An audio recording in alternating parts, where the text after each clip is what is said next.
আপনি কি জানেন সকালে ঘুম থেকে ওঠার পর প্রথম যে খাবারটি খান সেটি আপনার পুরো দিনের শক্তি ও কর্মক্ষমতা নির্ধারণ করতে পারে। তাই সকালের নাস্তা কখনোই অবহেলা করা উচিত নয়। অনেকেই ব্যস্ততার কারণে সকালে না খেয়ে কাজ শুরু করেন।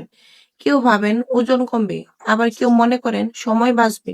কিন্তু বাস্তবে সকালের নাস্তা বাদ দিলে শরীর দুর্বল হয়ে যেতে পারে, মনোযোগ কমে যেতে পারে এবং সারাদিনের ক্লান্তি অনুভব হতে পারে। সকালের নাস্তা আমাদের শরীরকে প্রয়োজনীয় শক্তি দেয়।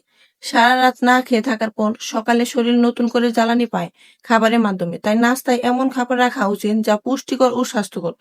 যেমন ডিম, দুধ, রুটি, ওটস, ফলমূল, বাদাম কিংবা সবজি। এসব খাবারে থাকে প্রোটিন, ভিটামিন ও খনিজ উপাদান যা শরীরকে সুস্থ রাখতে সাহায্য করে। যদিও আমার এখানে শুধু ডিম আছে, কিন্তু নুডলসে তেমন কোনো একটা পুষ্টি নাই ডাক্তাররা বলে। বিশেষ করে শিশুদের জন্য সকালের নাস্তা খুবই গুরুত্বপূর্ণ, কারণ এটি তাদের পড়াশোনায় মনোযোগ বাড়াতে এবং শারীরিক বিকাশে সাহায্য করে। এটি স্বাস্থ্যকর। সকালের নাস্তা শুধু ক্ষুধা মেটায় না।